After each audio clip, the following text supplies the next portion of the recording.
Bismillahirrahmanirrahim. Assalamualaikum warahmatullahi wabarakatuh.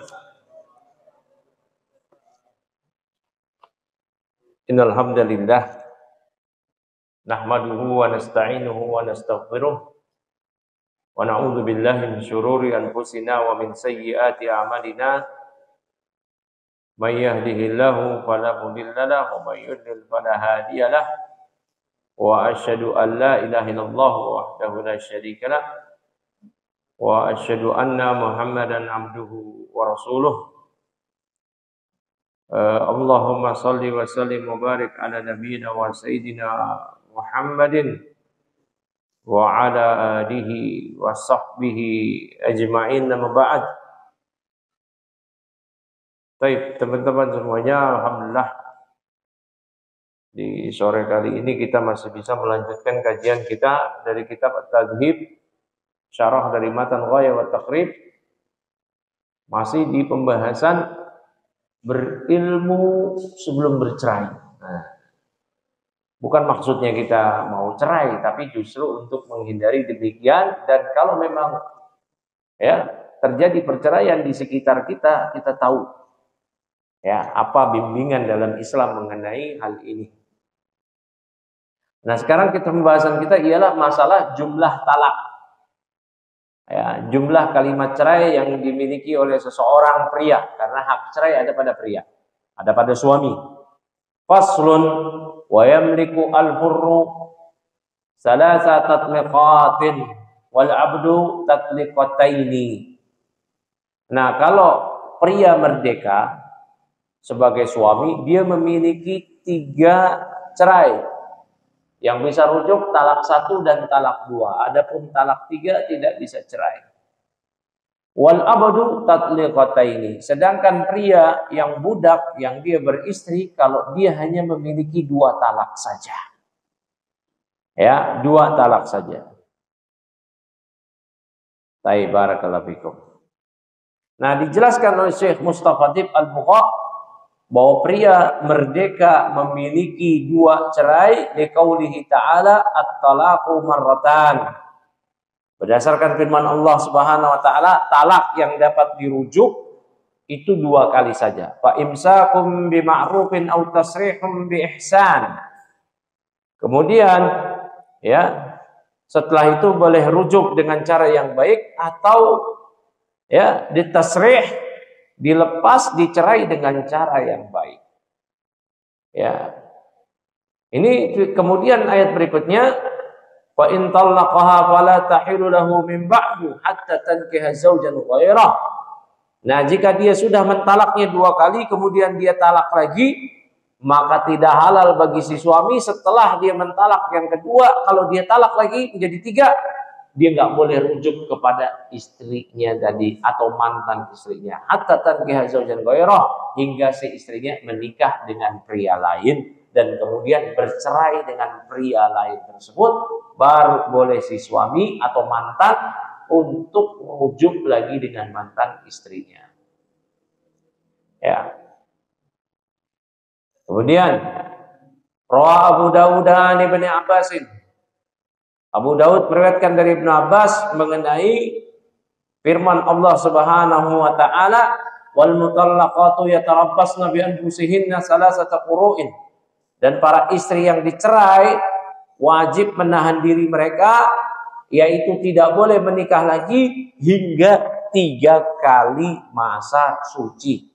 Yatarabbasna, mereka menunggu 3 kali masa suci, 3 quru.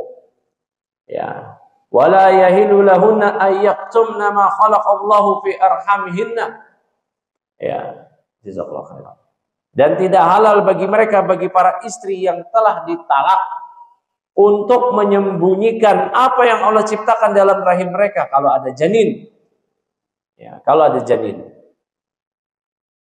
In kunna yu'minna billahi wal yawmil akhir, itu jika mereka beriman pada Allah dan hari akhir. Wa bu'ulatuhunna ahaqqu bi raddihinna bidzalika in aradu islaha. Dan para suami mereka berhak rujuk kembali dalam masa itu, dalam masa iddah, kalau talaknya talak 1, talak 2, jika mereka memang menghendaki perbaikan. Ya. Masih ingat nggak pembahasan pekan lalu bahwa talak yang dapat dirujuk talak 1, talak 2. Baik, kemudian kata Ibnu Abbas, qala dzalika anna rajula kana idza talaqa imratah, yaitu seorang pria jika dia mentalak istrinya, fahuwa ahaqqu bi ruja'atiha, maka dia berhak untuk rujuk kepada istrinya. Ya. Wa in talaqaha salasan, walaupun ya sampai 3 kali, wa nusikha dzalika, namun hal tersebut dihapus dengan firman Allah, ya, at-talaqu marratan, bahwasanya talak yang bisa rujuk, bisa bai'an, bisa kembali lagi hanya 2 kali. Ya. Quru jam'u qar'in wa huwa al-muddatu baina haidatain wa yutlaqu ala muddatil haid. Nah, quru adalah ya masa antara haid, 2 haid. Nah, jadi 3 kali haid. Ya, 3 kali haid. Kemudian wal abdu tatliqatain, sedangkan budak hak dia untuk mencerai 2 kali saja. Maka talak yang kedua itu sudah memisah antara dia dan istrinya. Ya, rawah Daruqutni, Imam Daruqutni meriwayatkan dari Aisyah radhiyallahu anha, qalat, dia mengatakan, qala Rasulullah sallallahu alaihi wasallam, talaqul abdi tatliqatan, kata Nabi sallallahu alaihi wasallam, talaknya seorang budak ketika dia mentalak istrinya hanya memiliki 2 talak. Ya, berarti talak yang pertama itu yang bisa rujuk, talak yang kedua selesai kalau dia budak. Ya, kemudian ya, masih ingat ya kesimpulan pekan lalu ya. Jadi kalau si suami mencerai istrinya pada talak pertama, ya, maka ada hak rujuk dari suami. Kalau nggak rujuk, maka masa iddah dari istrinya 3 kali masa haid, 3 kali quru. Ya, kalau di masa iddah si suami bai'an sama istri, nggak perlu akad baru, cukup dengan langsung bersetubuh dengan ucapan atau yang lainnya, rujuk. Tapi kalau sudah berakhir masa iddah, 3 kali haidnya sudah berakhir, dia masih tetap mau bai'an kepada istrinya, maka akad nikah baru. Begitu juga dengan talak 2. Namun kalau sudah talak 2, kemudian akad masa iddah berakhir, tetap rujuk dengan akad baru, tapi talak yang kemarin berlaku, tetap berlaku. Atau ketika masih talak 1, kemudian berakhir masa iddah, habis itu dia bikin akad baru, talak yang kemarin juga tetap berlaku. Berarti istrinya sudah ditalak sekali. Ya, sudah ditalak sekali. Paham sini ya?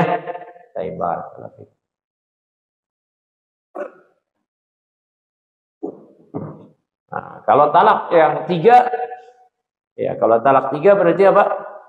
Ya, si istri nggak bisa rujuk lagi dengan suami. Ya, masa iddahnya 3 kali masa quru, si suami nggak bisa rujuk lagi dengan istri walau dengan akad yang baru karena sudah habis. Nah, kemudian wa yasihu al-istisna'u fi talaqi idza wasalahu bihi.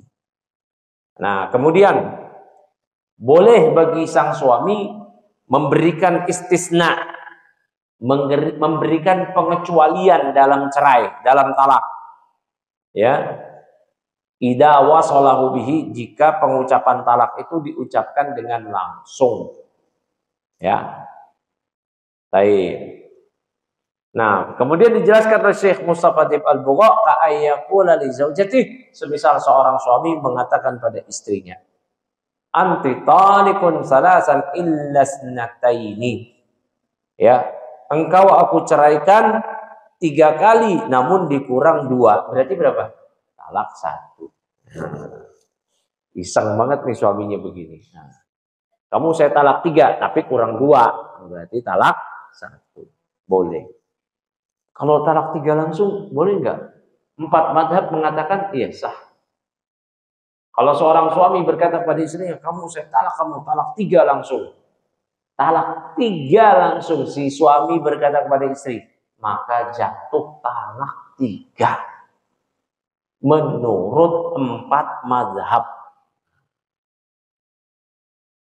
Kalau cuma saya cerai kamu, baru talak 1. Ya, saya cerai kamu, talak 1. Nah, barakallahu fiik. Ya, wasahha waqa'at talqatun wahidatun. Sah ketika seorang suami mengatakan, saya talak kamu 3 tapi kurang 2. Sah. Tapi yang terjadi hanya talak 1. Ya. Faqala alaihi salatu wassalam, maka Nabi kita Muhammad SAW menyatakan, man a'taqa aw talaqa wastasna falahu sunyahu. Kata Nabi, siapa yang memerdekakan budak atau menceraikan istrinya, lalu dia menyebutkan pengecualian, pengurangan, maka pengecualiannya harus dihitung. Ya. Ai istisna'uhu, pengecualiannya itu harus dihitung. Ya.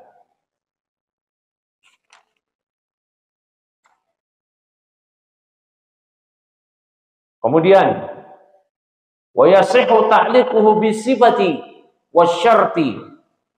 Nah, kemudian kata Syekh, pernyataan talak, pernyataan cerai itu juga boleh dikaitkan dengan suatu sifat, keadaan dan syarat tertentu. Nah, ini juga boleh ketika seorang suami mencerai istrinya dengan mengaitkan sifat atau ya keadaan tertentu.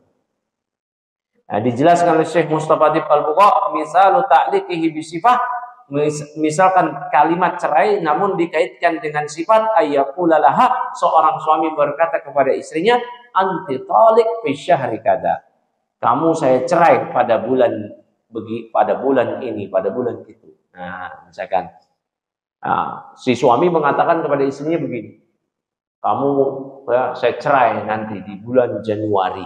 Nah, maka ketika masuk Januari, si suaminya belum meralat, maka jatuhlah cerai. Jatuhlah cerai. Baik. Au idza nazalatil amtar. Atau suaminya iseng, kalau nanti turun hujan, saya cerai kamu. Turun hujan, berarti jatuh cerai. Ya. Wa tutlaqu inda tahaqquqis sifati, maka dicerailah wanita tersebut kalau ya sifat tersebut memang terwujud. Apabila sifat keadaan tersebut terjadi, talak itu berlaku. Wa misalu ta'liqihi bisyarti, contoh penyebutan lafaz cerai yang dikaitkan dengan syarat. Ya, ayyaqula laha, semisal seorang suami berkata kepada istrinya, ya, kata si suami, inda khaltu ad-dara fa anti talik. Kalau saya masuk rumah, saya cerai kamu.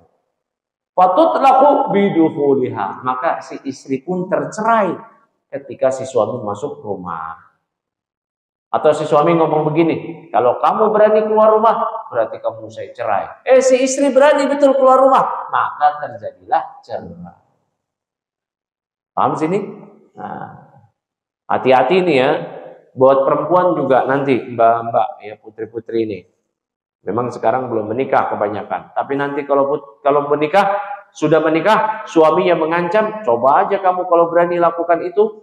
Nah, perhatikan yang putri, jangan coba-coba ikutin apa yang dilakukan oleh ancaman suami tadi. Jangan coba-coba lakukan. Ya. Coba aja kamu kalau kamu berani hubungin dia lagi, berarti kamu saya cerai.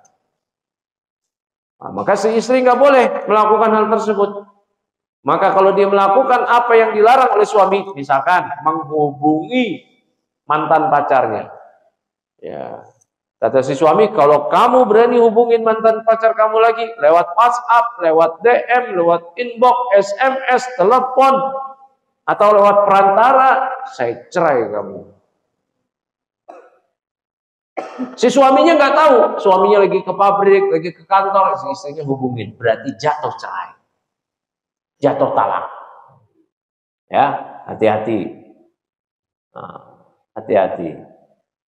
Dan untuk sang suami jangan bikin dikit-dikit syarat talak, dikit-dikit syarat talak. Kalau memang perkara prinsipil kayak tadi itu nggak apa-apa.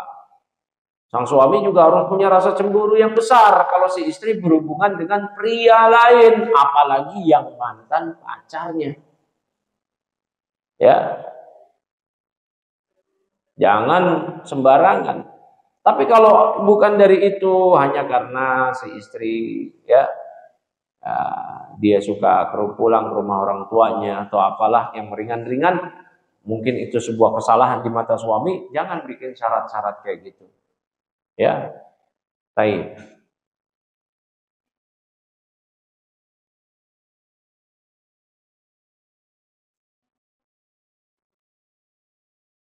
Kemudian,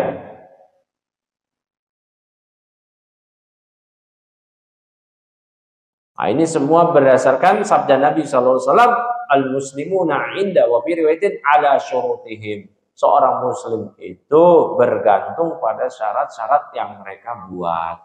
Syaratnya si suami mencaratkan, kalau kamu begini, begitu, nanti cerai. Nah ternyata kalau terjadi apa yang diancam oleh si suami, ya berarti terjadi perceraian.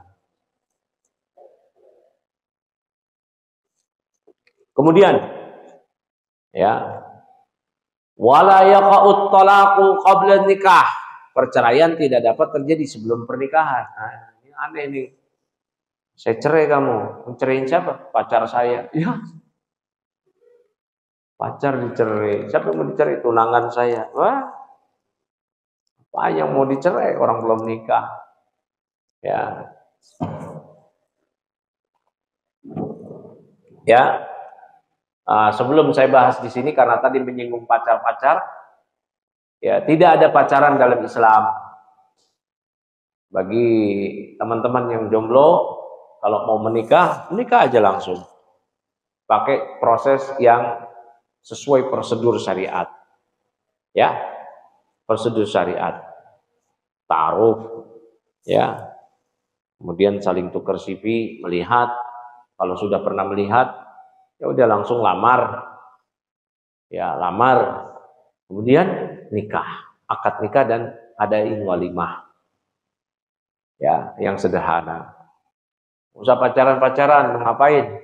Oh, biar saling kenal. Banyak orang pacaran 10 tahun, 5 bulan cerai. Ya, begitu banyak yang nggak kenal sama calon masing-masing.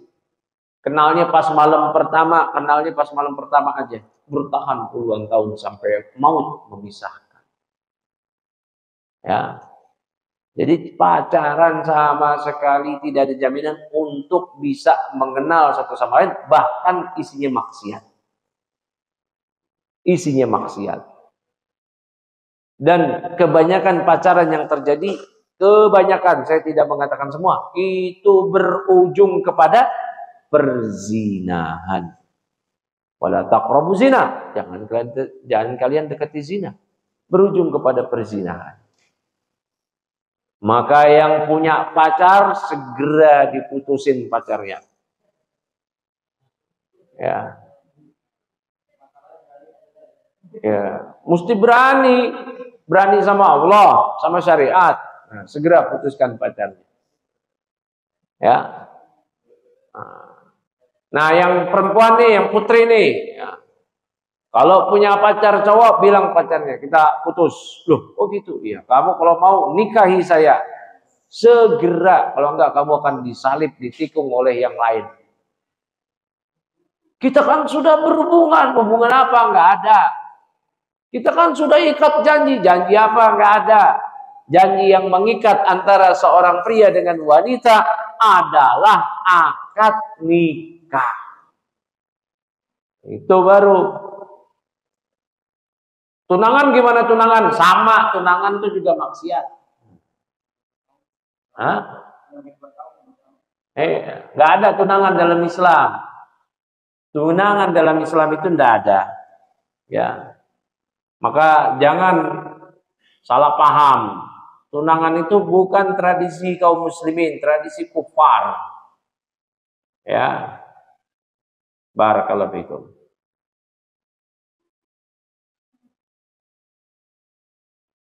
Ya, ini yang punya pacar segera diputus. Kalau yang ikhwan segera nikahi. Kalau memang udah cocok. Kalau yang putri Nah, segera putus dan segera minta cowoknya untuk segera menikah. Kalau masih kontrak belum boleh menikah, ya udah lepas dulu. Nah, lepas dulu. Bilang, "Neng, ya saya takut sama Allah.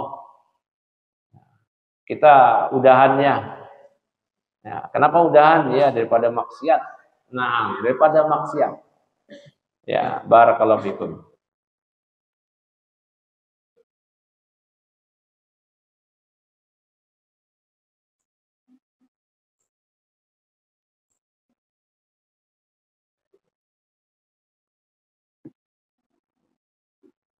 Ya.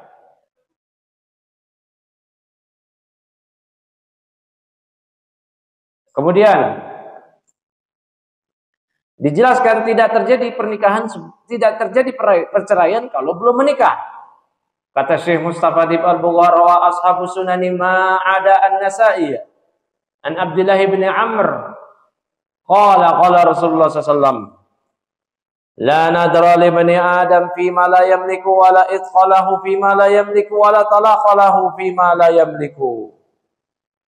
Ya, kata Nabi sallallahu alaihi wasallam, ya, anak cucu Adam, manusia tidak bisa bernazar terhadap sesuatu yang tidak dimilikinya. Dia nggak boleh bernazar, kalau begini saya akan naik haji. Padahal dia nggak punya uang untuk naik haji, nggak ada kemampuan. Apalagi naik haji tahun ini, apalagi. Ya. Dan dia tidak boleh memerdekakan budak yang bukan miliknya, dan tidak bisa pula menceraikan seorang istri yang bukan milik dia. Saya cerai aja dia. Siapa? Istri siapa? Istri tetangga. Loh, istri tetangga dia yang cerai.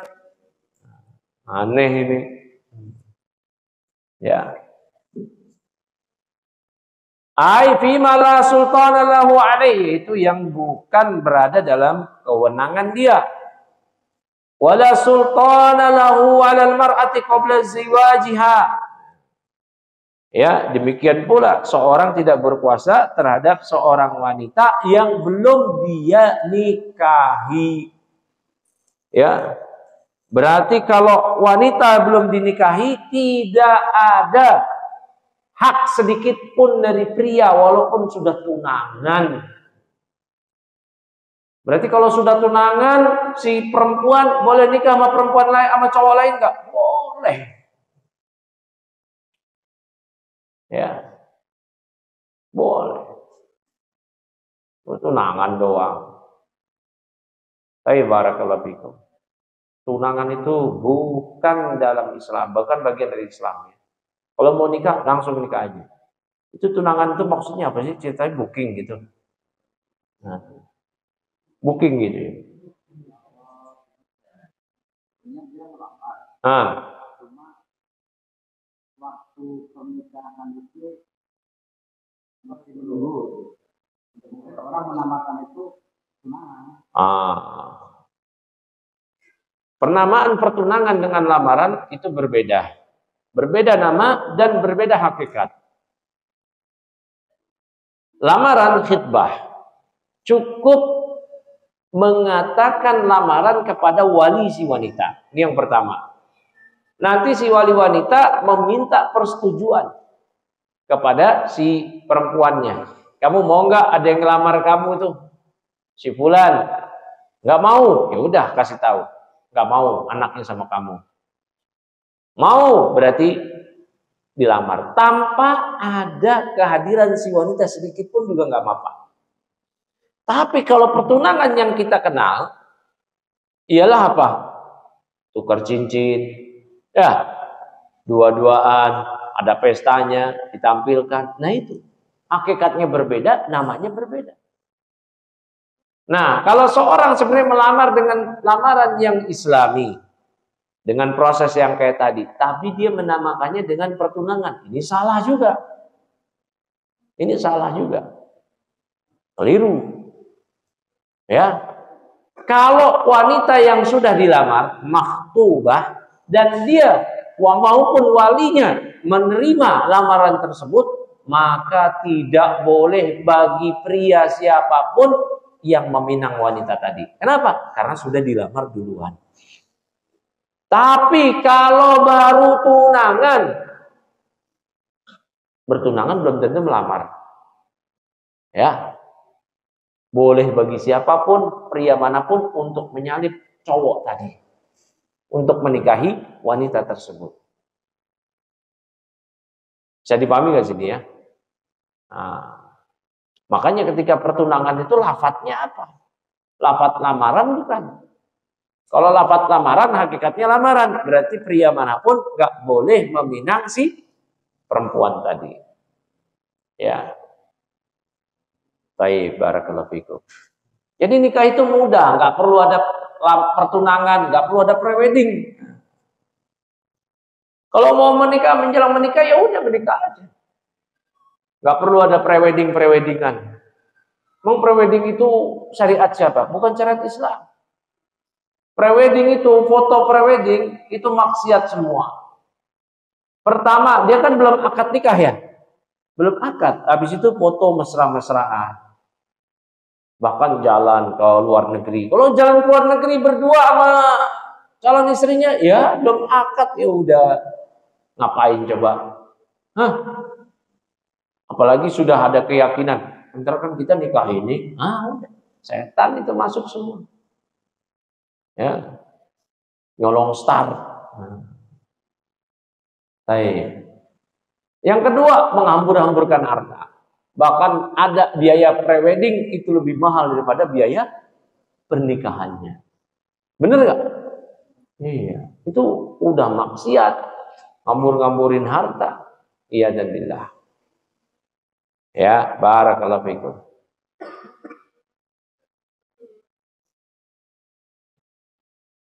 Ya. Baik.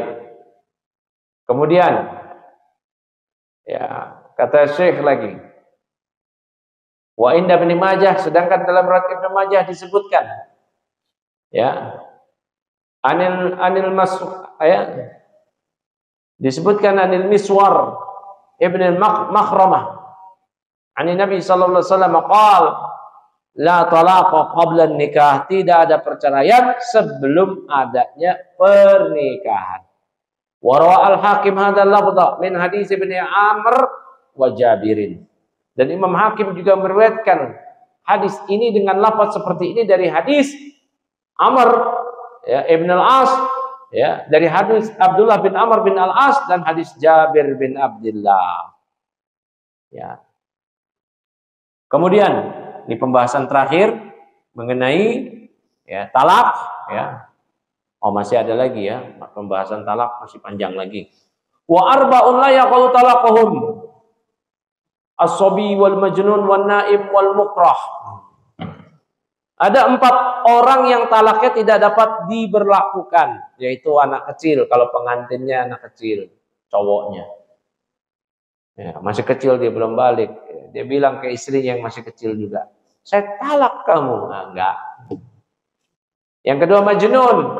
Nah, ada seorang suami yang tiba-tiba umat gilanya. Nah, terus dia bilang ke istri, "Saya talak kamu." Nah, itu enggak berlaku. Wa naim, ini orang yang tidur. Ya, suaminya ngigo, istrinya di sampingnya lagi nggak tidur, suaminya ngigo. Kamu, istri galak, saya cerai kamu. Si istrinya, ini dia lagi ngigo, tidak berlaku. Wal mukroh, berikutnya orang yang dipaksa. Cerai istrimu nggak? Kalau nggak saya bunuh kamu. Nggak. Oh, kalau nggak saya bunuh. Ya udah deh, saya cerai istri saya. Maka tidak berlaku talak. Ya, orang yang dipaksa. Baik. Nah, dijelaskan di sini oleh Syekh Mustafa Dib Al-Bughaan Aisyah radhiyallahu anha Rasulullah sallallahu alaihi wasallam qaal rufi'al qalamu an salasatin. Nabi sallallahu menyatakan, pena catatan tidak diangkat dari 3 golongan manusia, anil naim hatta yastaqita, anil mubtala hatta yabra'a, anis sabi hatta yakbura. Ya. Pena catatan amal dihapus dari 3 orang, tidak dicatat, yaitu orang yang tidur hingga dia terbangun, orang yang diuji penyakit gila hingga dia sembuh, dan anak kecil hingga dia mimpi basah, hingga dia dewasa, hingga dia balik. Wa an Aliyin, dari Ali radhiyallahu anhu, Nabi sallallahu alaihi wasallam qala rufi'al qalam an thalathatin, pena catatan amal tidak diangkat, tidak dicatat dari 3 jenis manusia. Anin naimi hatta yastaiqidha, dari orang yang tidur hingga dia bangun. Wa anis sabi hatta yahtalima, dari anak kecil hingga dia balik. Wa anil majnun hatta yaqila, dan dari orang gila sampai dia waras berakal kembali. Ya. Wa an Aisyah, dari Aisyah radhiyallahu anha qalat sami'tu Rasulullah sallallahu alaihi wasallam yaqul la talaqa wa la itaqa wa la ataqa ya fi ghalaqin, kata Nabi sallallahu alaihi wasallam. Ya, tidak sah menceraikan istri, tidak pula sah memerdekakan budak bagi ghalaq. Ghalaq itu ialah orang yang dipaksa. Wa inda Ibnu Majah bilafdhin, dari Ibnu Majah ighlaq. Ya, wa fusira ighlaq, ghalaq itu ditafsirkan bil ikrahi, dengan dipaksa. Li annal mukraha, ya, karena orang yang dipaksa yughlaqu alaihi amruh, perkaranya itu ditutup. Wa tasarrufuhu, tindak tanduk dia ditutup rapat, enggak punya pilihan. Wa an Ibnu Abbas radhiyallahu anhu an Nabi, dari Ibnu Abbas, dari Nabi sallallahu alaihi wasallam, inna Allah wada'an ummati al-khata' wa nisyan wa mastuqrihu alaih. Ya. Sesungguhnya Allah membebaskan dosa umatku karena 3 hal, yaitu karena salah satunya karena dipaksa. Dipaksanya ini jelas, yang dipaksa menyebabkan kemudorotan besar apabila tidak menuruti ancaman. Ya. Kalau sekedar dipaksa, kamu ceraikan istri kamu enggak? Kalau enggak ceraiin, saya potong gaji. Oh, jangan mau turutin, enggak bisa. Ya. Ya, handphonenya diambil. Terus diminta, balikin enggak handphone saya? Kamu ceraiin istri kamu dulu, baru saya balikin handphone. Enggak boleh. Enggak boleh. Ya. Dipaksa seperti apa? Nah, kayak tadi, terancam nyawa dia. Kalau kamu enggak ceraikan istri kamu, ya, saya bunuh kamu. Oh, ini yang pertama. Yang kedua, kalau dia tidak menuruti ancaman, maka anggota tubuh dia akan cacat permanen. Dia nggak mati. Kalau kamu nggak ceraikan istri kamu, saya potong tangan kamu. Potong tangan tidak menyebabkan kematian, tapi cacat permanen. Maka itu boleh dia menceraikan istrinya dalam keadaan terpaksa dan tidak jatuh cerai. Ya. Tapi kalau sekedar ceraiin istrimu enggak, kalau enggak saya tonjok kamu. Tonjok doang, enggak mati, enggak cacat. Ya. Udah, jangan mau ikutin orang yang mengancam tadi. Nah, ya. Subhanakallahumma wa bihamdika asyhadu an la ilaha illa anta astaghfiruka wa atubu ilaik. Assalamualaikum warahmatullahi wabarakatuh.